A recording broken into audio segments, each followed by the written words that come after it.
I'm going to yield to Mr. Cassidy, if that's all right. Nobody can say there's no collegiality in the finance I'll committee. take it after. Senator Cassidy. Thank you. Madam Secretary, the President keeps saying he does not wish to have cuts in social. Is he aware that under current law, when the program goes broke in 9 years, that there will be a 24% benefit cut for those who are current recipients? Is he aware of that? Well, it's clear that Social Security, But is he, I apologize for interruption, but I have limited time.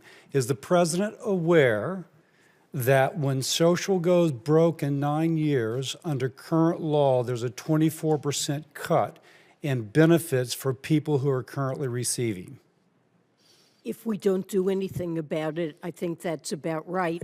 But Okay, let me the ask. president wants to strengthen Social Security In and the make sure that doesn't $4.5 happen. trillion of taxes the President has proposed, are any of those taxes going to shore up Social Security?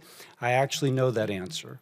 The answer is of the $4.5 trillion in taxes he has proposed, not a dime is going to shore up Social Security. Does the President know personally anybody who is dependent upon Social Security, and if their benefits are cut by 24%, they will slide into poverty? It's hard for you to know, so I'll give you a pass on The that. president knows many people on Social Security. Then why doesn't the President care? He cares very deeply. Then where is his plan? He stands ready to work with That's a Congress lie, to address. because when a bipartisan group of senators has repeatedly requested to meet with him about social, so that somebody who is a current beneficiary will not see her benefits cut by 24%, we have not heard anything on our request. And we've made multiple requests to meet with the President.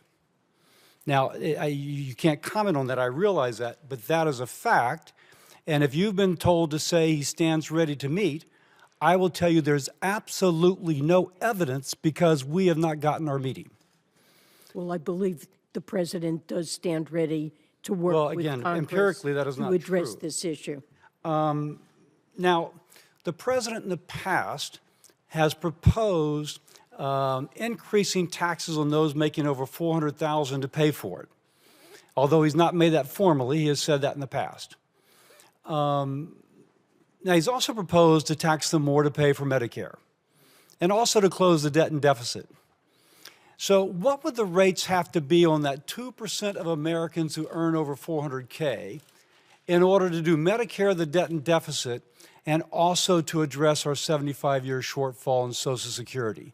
Do you have any sense of what the rates would have to be? Well, he has proposed explicit increases in tax rates on very high income. But do you think it's realistic that he can pay for Medicare, debt and deficit, and also address a 75% shortfall in social, a 75-year shortfall in social, by only taxing, the only thing he's going to do is to lay higher taxes on those who make more than 2%?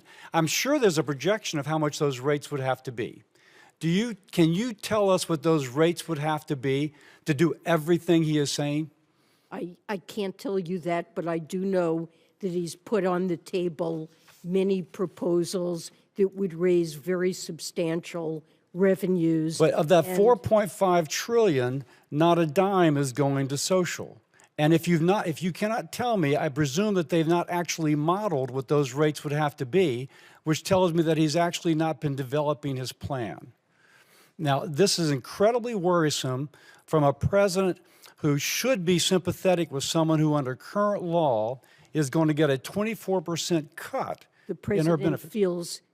is completely committed to protecting seniors who rely on Social Now, Security. if we doubled our debt to GDP ratio, just theoretically, if you will, and aside from our conversation, if we doubled that GDP to debt ratio, what effect would that have on the economy?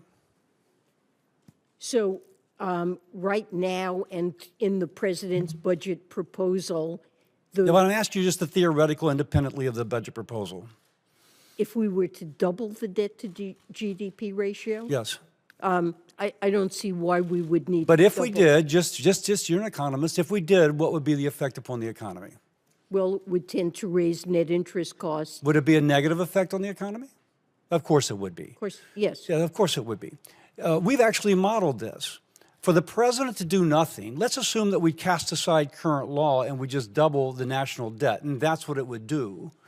It would have a devastating effect upon the economy. CBO says they cannot model the deleterious effects that would occur because of that. So we have a situation where the president has not proposed a single plan. He has turned down multiple requests for meetings with senators, and our options are a 24% cut on a person currently receiving, doubling our national debt, which CBO says cannot be modeled, and you agree that would be a deleterious effect. And he's not modeled the tax rates that would be required if he just wants to raise taxes. Look, what I know is that the president is committed to Social Security. He stands ready to work with Congress, and he's put on the table. I'm out of time. I don't mean to be rude, but many since I've had tax multiple proposals. requests on a bipartisan basis to meet with him and he's turned everyone down, that rings hollow.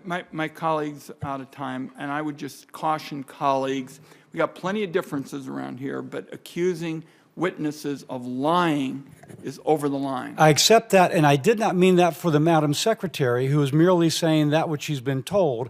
I'm saying it for an empiric observation when the president says he's ready to meet and he's turned down multiple The time of the times. gentleman's expired. Accusing witnesses of lying. But I is did not over the accuse line. her. Senator Johnson's next. Did you call on me? Okay, thank you, Mr. Chairman. Welcome, Secretary Yellen. I just want to start, do you know how much a dollar that you held at the start of the Biden administration in January 2021 is worth today? Well, we've had inflation, and it's declined in its purchasing power. It's worth 87 cents. In your testimony, you said that inflation is the #1 economic problem. Do you know what the inflation rate was at the start of the Biden administration in January 2021? It was substantially lower. It was 1.4%. You said that inflation has many causes. I agree with that. By the way, I would say that the #1 economic problem is our debt and deficit. And I would say that the top 3 causes of inflation are massive deficit spending, the war on fossil fuels, which have driven gasoline prices to record levels, obviously supply chain dislocation. That was caused by our miserably failed and incredibly stupid response to COVID, the pandemic. But would you agree those are the top 3 causes of inflation? Deficit spending, high energy costs, and supply dislocations? I don't believe that deficit spending is one of the main causes You of don't? inflation. I mean, inflation is too many dollars chasing too few goods. So Well, when we you're have- printing all this stuff, so do you know in the first 3 fiscal years of the Biden administration, you know how much the total deficit spending is going to be? We had an economic collapse that was caused by Right, the and we were pandemic. certainly coming out of that because there's all this pent-up demand and a sloshing around of trillions of dollars. So I'll answer that question for you, too. The first 3 fiscal years of this administration, the total deficits would be about $5.7 trillion. So now you're here testifying about the president's budget.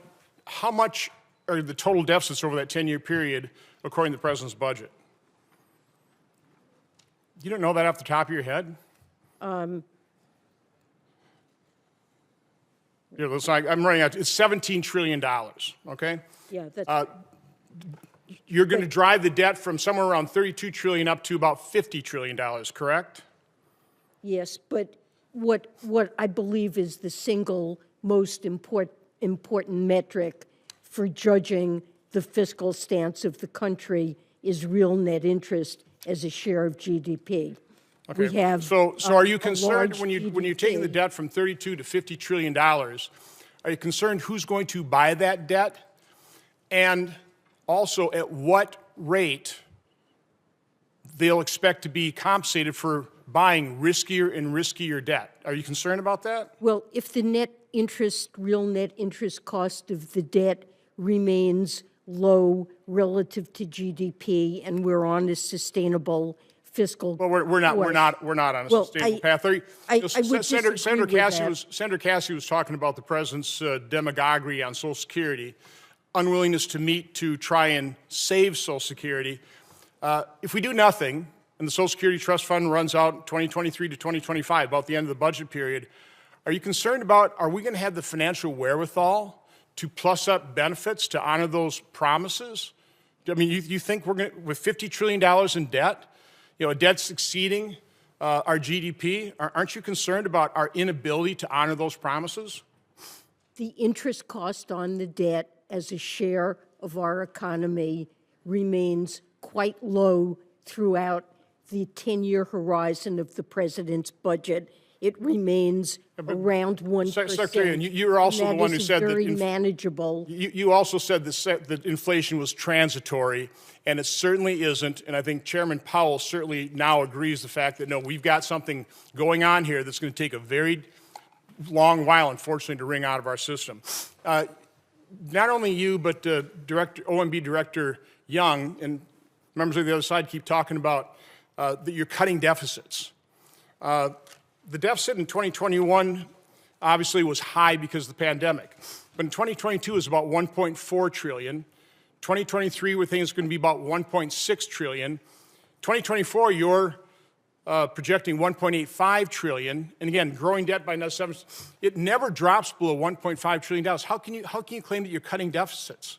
Well, it always is a comparison with the baseline of what would happen if our policies were not really enacted, and the increase in deficits would be larger.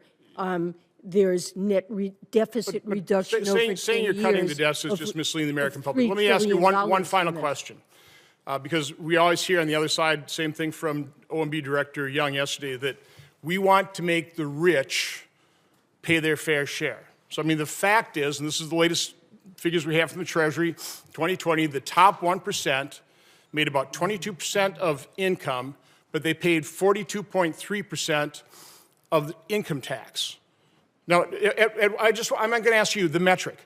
At what point, I mean, how much of the total income tax should the top 1% pay before you'll consider, and before President Biden will consider that they're finally paying their fair share? I mean, they're paying double the income tax that they're getting in income. It's obviously a highly progressive rate. By the way, the bottom, they're paying about colleague's over his time, and I want the witness to answer his question. Well, I believe that billionaires should pay rates that are not lower than what a teacher or firefighter pays. Okay, the top 1% averages effective The rates. time of the gentleman's expired. Senator Tillis is My next. colleague got 7 minutes. The top 1% pay The time of the gentleman's 26%. expired. The bottom 50% pay 3.1. We have a highly progressive tax system. Senator Tillis, you're next.